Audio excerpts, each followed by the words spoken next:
प्रति अपनी एक अलग भूमिका निभाते हैं, उस तबके की आवाज बनते हैं जो कि अपनी आवाज डायरेक्ट तौर पर सरकार तक नहीं पहुंचा पाता। तो ऐसे में इस सेशन की शुरुआत करेंगे रजत Rakesh Tandon.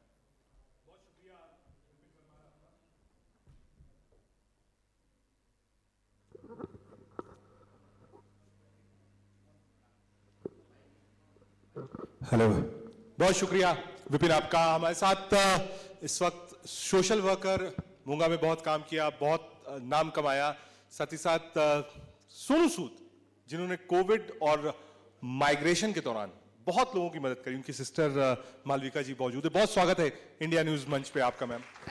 Thank you so much ma'am. शुरुआत इसी से करेंगे। सोनू भाई ने भी बहुत नाम कमाया, बहुत फॉलोइंग है उनकी, चाहे वो माइग्रेंट लेबर्स का इशू हो, कोविड का इशू हो, देश भर से लोगों को घर भेजना, बसेस, एयर टिकट्स, बहुत पैसे उन्होंने खर्चा किया और दिल खोल के पैसा खर्चा किया। और शायद ही ऐसा पहले कभी हुआ हो कि इंडस्ट्री में कोई आदमी आगे आया हो और वो पब्लिक के लिए, गरीब के लिए, जरूरतमंद के लिए खड़ा हो। आपको इंस्पिरेशन कैसे मिली कि हाँ, मूंगा और उस पूरे रीजन में आप वही काम करेंगी जो काम सोनू सूद राष्ट्रीय लेवल पर मिल रहे हैं? क्या इंस्पिरेशन सोनू सूद जी थे? एक्चुअली मैं मोगा से ही हूँ और मेरी शादी भी मोगा में ही हुई है। मैंने मोगा में शादी इसलिए करवाई थी क्योंकि मेरे पेरेंट्स वहीं थे। ब्रदर मेरा बॉम्बे में था और मेरी सिस्टर यूएस में थी, और मेरी शुरू से यही कोशिश थी कि मैं अपने शहर में रहूं जहां मेरा जन्म हुआ है। वो गलियों में मैं रोज़ घूमूं, वो दुकानों में मैं रोज़ जाऊं और उन लोगों से मैं रोज़ मिलूं। तो मोगा से जो अटैचमेंट और जो प्यार था मेरा शुरू से ही था। इंस्पिरेशन हमारी फैमिली की, हमारे पेरेंट्स थे। मेरे मॉम प्रोफेसर सरोज सूद बीइंग इंग्लिश लेक्चरर, अभी वो हमारे बीच में नहीं रहे हैं, 14 ईयर्स हो गए हैं मम्मा को। तो मम्मी जब थे तो मम्मी बहुत लोगों की हेल्प करते थे। उन्होंने फ्री बुक्स देनी, फीस देते रहते थे। किसी को किसी भी तरह की हेल्प चाहिए थी, चाहे वो मेडिकल की, एजुकेशन की या जॉब की, मम्मी हमेशा आगे रहते थे। डैड मेरे उनको 6 इयर्स हो गए हैं हमें छोड़े, और जब पापा की कपड़े की शॉप थी तो पापा भी लोगों की हेल्प करते थे, चाहे उनको कपड़ा चाहिए, और लंगर लगाते थे। हम ये सब चीज़ें देखते रहते थे जब हमारे पेरेंट्स करते थे, लेकिन मालूम नहीं था कि ये चीज़ें कैसे आने वाले समय में हमें छाप छोड़ जाएंगी और हम ही वही चीज़ें करेंगे। कोविड के टाइम दुनिया को पता चला कि सोनू सूद ने लोगों की अलग अलग क्षेत्र में मदद की। लेकिन मैं बात करूं अपने भाई की, वो कोविड से पहले भी लोगों की बहुत हेल्प करता था। कई लोग यहाँ पे बैठे होंगे जो पर्सनली शायद उनको जानते होंगे, किसी की शायद भाई ने जॉब लगवाई होगी, किसी को एजुकेशन सेक्टर में हेल्प की होगी। हेल्पफुल शुरू से ही भैया थे। मुझे लगता है कि वो कोविड के टाइम ऐसा नहीं जनून आया कि मेरे को हेल्प करनी है, वो शुरू से ही उनकी नेचर जो है बेसिक बड़ी हेल्पफुल थी। ठीक है मालिका जी, 5 राज्यों में चुनाव है, पंजाब में भी चुनाव है। ऐसे में मुद्दे यहाँ क्या है? आप सोशल वर्क करती हैं, लोगों से मिलती होंगी, नीड्स क्या है? क्या लोग चाहते हैं सरकार से? अपने विधायक जिसको चुनेंगे उससे वो क्या चाहते हैं? शिक्षा की बात हो, रोड की बात हो, बेटर मेडिकल फैसिलिटी की बात हो, चीजें क्या है? वो 5 बड़ी चीजें आपको क्या रखती हैं जो इस बार मतदाता जब वोट डालने जाएगा अपने प्रतिनिधि को चुनने के लिए, वो उसके दिमाग में होंगी? देखिए, अब जो वोटर है, जो वोट डालने जाता है, वो बहुत सोच समझ के डालता है। मुझे लगता है कि पहले फैमिलीज़ में ये प्रथा होती थी कि अगर पेरेंट्स किसी एक पर्टिकुलर पार्टी को वोट डाल रहे हैं तो वो बोलते थे कि बेटा इसी को वोट डालनी है। आजकल के जो हमारा यूथ है वो बहुत सोच समझ के वोट डालता है। वो उन पार्टी को डालते हैं जिनको लगता है कि शायद वो आने वाले समय में उनकी मदद करेंगे। जब मैं लोगों की हेल्प करती थी कोविड के दौरान, मैंने बहुत लोगों की मदद की। मैंने देखा कि जो विलेजेस हैं उनमें एजुकेशन सेक्टर भी बहुत ख़राब था। हॉस्पिटल्स बिल्कुल भी नहीं फैसिलिटीज़ थी आम पब्लिक को। हमारे मोगा में सिविल हॉस्पिटल है, बहुत ही ख़राब है उसकी हालत। तो मुझे लगता है जो मिडिल क्लास है या लोअर क्लास के लोग हैं वो बेचारे कहाँ अपना इलाज करवाएंगे। मुझे लगता है आधे से ज़्यादा जनता तो घर पे ही बैठे ही दुनिया छोड़ जाती है, क्योंकि उनको मालूम है वो इलाज करा ही नहीं पाते। तो एजुकेशन सेक्टर हो गया, एम्प्लॉयमेंट होगी, हेल्थ हो गई, मतलब ये सब चीज़ें बहुत ज़रूरी हैं और मुझे लगता है अगर ये सेक्टर्स हम पूरा इसमें बेटर हो जाएं तो वो दिन दूर नहीं है जब हर कोई खुश होगा और जो अपना पंजाब है पूरा खुशहाल हो जाएगा। ठीक है मैम, युवाओं की क्या समस्या है, क्योंकि आप रिप्रेजेंट करती हैं, सोनू भी रिप्रेजेंट करते हैं यूथ को, पंजाब में यूथ की समस्या इस वक्त क्या है, पहला। दूसरा, ड्रग्स बहुत बड़ा इशू रहा, क्या जो सरकारें आई उसको पिक डाउन किया, हम देख रहे हैं जगह जगह पर ड्रग्स पकड़ी भी गई हैं, क्या पंजाब पूरी तरीके से नशा मुक्त हो चुका है या अभी भी काम करना है उस पर? अगर हम बात करें यूथ की, यूथ में सबसे पहले ये प्रॉब्लम है कि अगर बच्चे पढ़ना चाहते हैं उनके पास पैसे नहीं है, उनकी फैमिली के पास पैसे नहीं है स्पेंड करने के लिए कि वो एजुकेशन करवा सके। अभी हाल ही में हम एक विलेज में गए थे, वहाँ पे एक लड़की एकदम से रोते हुए हमारे पास आई और बोली कि मेरे को बीकॉम करनी है लेकिन मेरे पास पैसे नहीं है फैमिली के पास, क्या आप मुझे पढ़ा सकते हैं? तो मैंने उसकी जब एडमिशन करवाई वो वापस मेरे पास फिर से आई घर पे मिलने और मुझे कहती कि मैंने लाइफ में सोचा नहीं था कि मैं फिर से पढ़ सकूंगी और वो सपना आपने पूरा कर दिया मेरी एडमिशन बहुत करवा अच्छी, के। बहुत तालियां देखिए। ये एक चीज होती है, कई लोग बड़े बनते हैं, कई लोग पैसे कमाते हैं, लेकिन अपने पैसे और अपने बड़प्पन का उपयोग उनके लिए कर पाए जिनको जरूरत हो। ये बहुत कम लोग मिलेंगे, बहुत लोग पैसा कमाते हैं लेकिन बहुत कम ऐसे लोग होते हैं कि अपना पैसा दूसरे के लिए भी खर्च करते हैं। बहुत मुबारकबाद इसके लिए मालिका जी आपको और सोनू के लिए। आज विमेन एम्पावरमेंट की बहुत बात हो रही है, एयरफोर्स हो, मिलिट्री हो, पॉलिटिक्स हो, जितनी भी टेक्निकल फील्ड्स हो, लगातार महिलाएं जो हैं वो आगे आ रही हैं। आप राजनीति में कैसे आएंगे ये बाद में पूछूंगा। वुमेन एम्पावरमेंट को आप कैसे देखती हैं, कितना सशक्त हुआ है महिला का? देखिए ये बहुत ज़रूरी है। अगर हम बात करें आज के सेक्टर की 50% जो हैं वो महिलाएं हैं।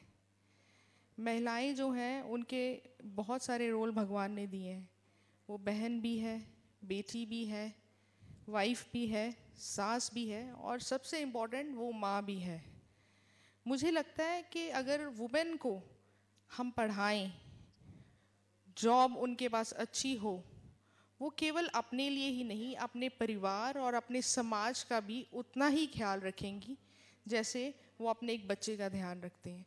तो मुझे लगता है बहुत ज़रूरी है आजकल के समय में कि महिलाओं को हमें चांस देना चाहिए कि उनको पढ़ाएं, अच्छी जॉब कराएं और उनका जो हेल्थ केयर सिस्टम है, क्योंकि मैं विलेजेस में जाती हूँ, अभी मैंने आई कैंप पीछे लगाया तो अराउंड 450 लोग वो कैंप में आए और मैंने 60+ लोगों की सर्जरी अभी करवाई, कल ही वो लोग वापस आए। तो उसमें जो मैक्सिमम मैंने देखा जो लेडीज़ थी उनकी पूरी आंखें वाइट हुई थी। तो मैंने उनसे पूछा कि आपने ये क्यों नहीं ऑपरेट करवाया? वो कहते जी किसी ने बोला ही नहीं, घर पे किसी ने कहा ही नहीं कि करवाना है, थोड़ा थोड़ा दिखता है उतने में सार लेते हैं। तो मैंने जब कैंप लगाया मैंने उनको बोला कि मैं आपको कल सर्जरी के लिए भेजूंगी, कि आप जाओगे? तो उनके चेहरे पे जब मुस्कुराहट आई और उन्होंने मुझे ज़ोर से हक कर लिया और कहते आप मुझे भेजोगे बेटा? तो मैंने कहा मैं आपको ज़रूर भेजूंगी और आप मुझे याद रखना जिस दिन आप ऑपरेट करके आओगे उस बस के पास मैं खड़ी होंगी। तो वो जब कल बस आई वापस और मैं उनको मिली तो उनके जो चेहरे पे मुस्कुराहट और उन्होंने मुझे जो ब्लेसिंग्स दी और हक किया, मुझे लगता है कि वो प्यार देख के मेरे माँ बाप ने जब देखा होगा कि मेरे बच्चों ने जो काम कर रहे हैं, जो अच्छे कर्म कर रहे हैं, वो भी देख के हमें खुश हो रहे होंगे। $1 मिलियन स्माइल। बहुत युवा हैं और मुझे लगता है कि कई सवाल युवाओं के भी मन में होगा। मैं एक बार अपने सहयोगी विपिन से कहूंगा कि माइक पास करें, जो भी यूथ हो पहले अपने आप को इंट्रोड्यूस करें और जो सवाल लेना चाहे वो। मालविका जी ये फोरम ओपन है क्योंकि यूथ बात करना चाहता है, हमने बहुत कोशिश करी। आप पीछे से हम शुरू करते हैं। Good evening, one and all present here. I'm Shreya Bhardwaj from Chandigarh University. Ma'am, I wanted to ask you कि जैसे women empowerment की हम बहुत बात करते हैं, लोग बात ही करते हैं और इसको प्रैक्टिकल करके नहीं दिखाते हैं। मतलब अभी भी अगर हम जेंडर इक्वालिटी की बात करें तो वो पूरी तरह से नहीं आई है। बसों में सीट्स नहीं चाहिए, बल्कि रिजर्वेशन अगर चाहिए तो जॉब अपॉर्चुनिटीज़ के लिए चाहिए। तो आपको क्या लगता है, आपका क्या टेक है मैम कि अगर एक विमेन हो एज अ प्राइम मिनिस्टर तो हमारी कंट्री बेटर चल सकती है? मैंने अभी बोला कि कोई ऐसी चीज़ नहीं है जो नारी कर नहीं सकती। हम हर कुछ कर सकते हैं, क्योंकि 50% जो है महिलाएं हैं, और अगर नारी शक्ति इकट्ठी हो जाए तो कुछ भी पॉसिबल नहीं है, चाहे वो जॉब सेक्टर हो, चाहे वो प्राइम मिनिस्टर क्यों ना हो। ये हमारी वोट है, हम उस नारी को डालेंगे और उसको बिल्कुल आगे लेके जाएंगे। ठीक है, बहुत बढ़िया। मालविका जी, पॉलिटिक्स ज्वाइन कर रही हैं आप, चुनाव लड़ेंगी? मैं आपको बताती हूँ, मैंने सोचा नहीं था लाइफ में कि मैं कभी चुनाव लड़ूंगी, क्योंकि जैसे कि हर पेरेंट्स का सपना होता है कि बेटी पढ़े और अच्छी जॉब करे। I am a software engineer, मैंने हैदराबाद भी 3 साल जॉब की है, लेकिन मैं वही बता रही हूँ कि मैं मोगा आई अपने पेरेंट्स के लिए, क्योंकि मुझे था कि मैं अपने माँ बाप के पास रहूँ और उनकी सेवा करूँ। तो मैंने शादी भी जब यहीं करवाई और फिर मैंने टीचिंग शुरू की मोगा में। जब मैंने लोगों की हेल्प करनी शुरू की, मैंने देखा कि विलेजेस में और इवन मोगा में भी मैं बात करूं, बहुत लोग दुखी थे। मैं अपनी तरफ से 100% करती थी, लेकिन कुछ ना कुछ ऐसी चीज़ें थी जो मैं नहीं कर पाती थी, और वो तभी पॉसिबल है जब मैं पॉलिटिक्स में आऊँगी।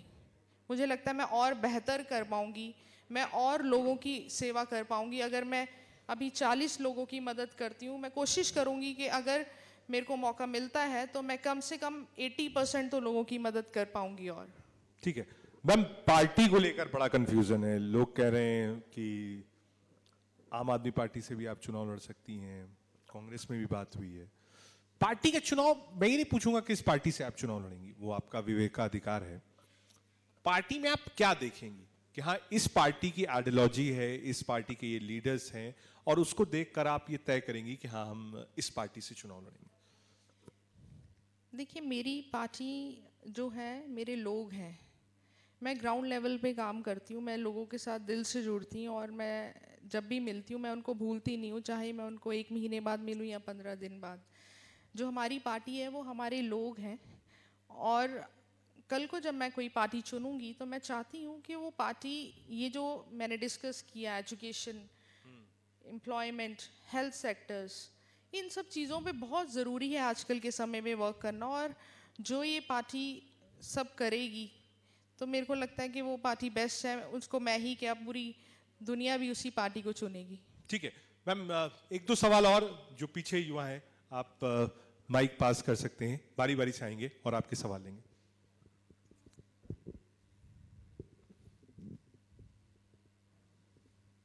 आप अपने आप को इंट्रोड्यूस करके सवाल ले सकते हैं। Hello everyone, I am Suhasini Thaplu, and my question for you is, ma'am, that if you are going to join a political party for further, so what will be your initiatives for the qualitative and skill-based education?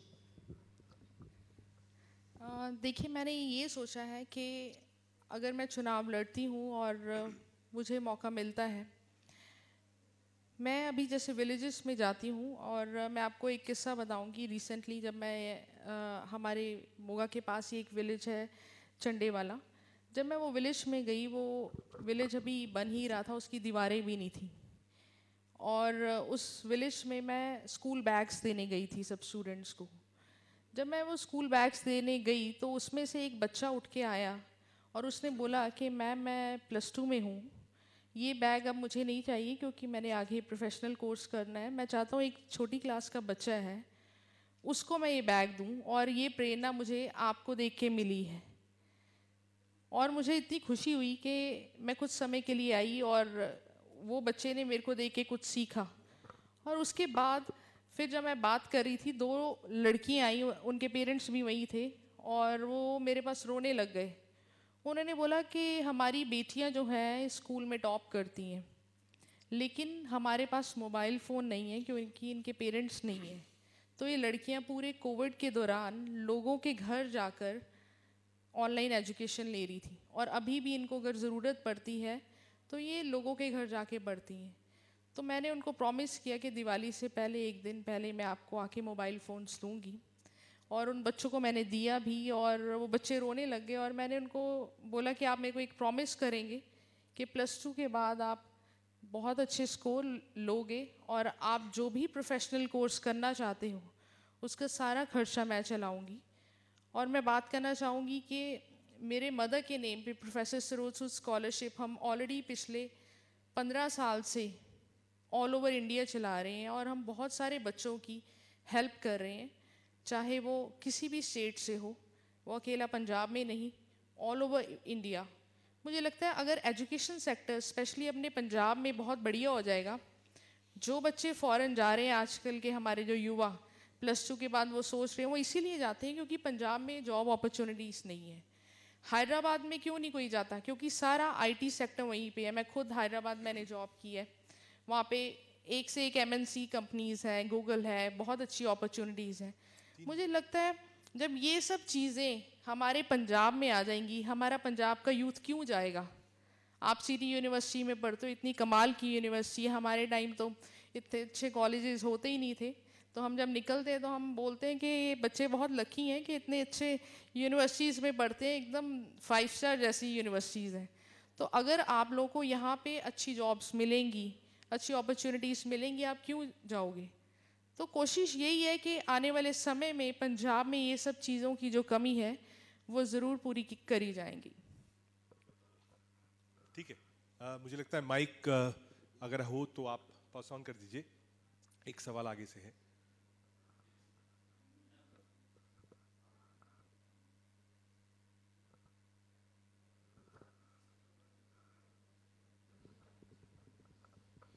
जी नमस्कार आपको, मेरा नाम दीपक जायसवाल है और मैं भी Chandigarh university का student हूँ। जैसे आपने इतने चैरिटी वर्क्स किए हैं, आपने इतने लोगों को मोबाइल फ़ोन्स दिया है, हम जैसे स्टूडेंट्स बच्चों को और मदद किया है, तो आपके लिए आपके प्रेरणा स्रोत कौन है जिससे आपने सीख ली है ये सब करने की? भले वो आपके पार्टी के पहले आपने शुरू कर दिया, तो आपके प्रेरणा स्रोत कौन रहे हैं? प्रेरणा हमारे पेरेंट्स रहे हैं, क्योंकि हम अपने पेरेंट्स को शुरू से देखते आए हैं। उन्होंने बहुत अपनी लाइफ में हार्ड वर्क किया और बहुत लोगों की वो हेल्प करते थे। तो ठीक है, बहुत स्वागत है। सुन जी आप आइए और दीजिए, बहुत बेसब्री से इंतजार है और सेशन मालविका जी के साथ चल रहा है। उन्होंने बताया कि इंस्पिरेशन काफी कुछ आपसे लिया है। आप जवाब दे सकती हैं मालविका जी। तो प्रेरणा मेरा भाई है। मैं आपको बताऊंगी, कोविड के टाइम मैं बता रही हूँ कि लोगों को अब दिखा कि सोनू सूद पूरी दुनिया की हेल्प कर रहा है। वो मेरा भाई है इसलिए तो मुझे अच्छा लगेगा ही, लेकिन वो अब पूरी दुनिया का भाई बन चुका है, पूरी दुनिया का बेटा बन चुका है और वो दिन नहीं देखते, रात नहीं देखते। मैं अभी रिसेंटली बॉम्बे थी, रात को हम 12 बजे वापस आए। एक घर के बाहर भैया के एक इंसान खड़ा था, तो वो पूछ रहा था सर मैं सुबह से खड़ा हूँ, हम लोग क्योंकि आउट ऑफ टाउन थे। तो भाई ने पूछा भाई तू क्यों खड़ा है, बता क्या चाहिए तुझे? वो कहता सर मुझे जॉब चाहिए, मैं बहुत दूर से आया हूँ, मेरे पास जेब में 50 रुपये भी नहीं है। तो भैया ने तुरंत फ़ोन लगाया और पूछा तू पहले जॉब कहाँ करेगा? वो कहता मैं दिल्ली में करूँगा। भैया ने तुरंत दिल्ली में फ़ोन लगाया और उसकी जॉब लगवा दी और उसको बोला ये तू पैसे पकड़ और कल सुबह की तेरी ट्रेन की टिकट मैंने करवा दी और जाके वहाँ पे जॉब कर। तो मुझे लगता है जो उनकी हेल्पफुल नेचर है और प्रेजेंस ऑफ माइंड है, आजकल के समय में अगर जितना भी हमारा यूथ है अपनी तरफ से वो ऐसा काम करने लग जाए तो वो दिन दूर नहीं है कि हर घर में सोनू सूद होगा। ठीक है मालविका जी, सोनू जी से भी कभी कोई लड़ाई वड़ाई होता है? मैं दो भाई बहन के भी होता, आप मेरी भी सिस्टर है, कई मुद्दों पे बात नहीं बनती है, कई मुद्दों पे वो कहती है कि मुझे ये चाहिए, मैं मना कर देता हूँ, लड़ाई होती है, उसके बाद हारता मैं ही हूँ, ये मैं कन्फेस करता हूँ। इसमें मैं ये नहीं कहूँगा मैं कभी भी जीतता हूँ, 3 दिन तक शायद जीत सकता हूँ, चौथे दिन मैं हार जाता हूँ। कुछ आपकी भी कभी हुई हो या कोई बात आपने कहा हो उन्होंने ना मानी हो, फिर आप नाराज हो गई हो? टचवुड है, ऐसा कभी भी नहीं हुआ।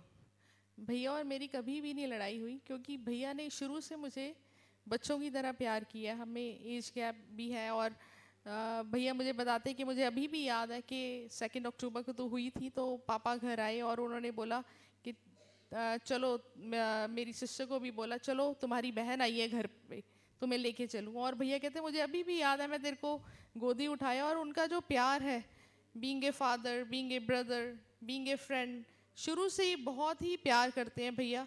आप देख सकते हैं पूरी दुनिया को इतना प्यार करते हैं और मैं तो उनकी बहन हूँ, तो मुझे कितना प्यार करते ओवर हो। कॉन्फिडेंस भी होगा आपको कि सोनू भाई स्टार हैं, देश विदेश लोग जानते हैं, आपने कहा ही आप चुनाव लड़ेंगे, तो एक बार कैंपेन कर देंगे आप तो ऐसे ही चुनाव जीत जाएंगे।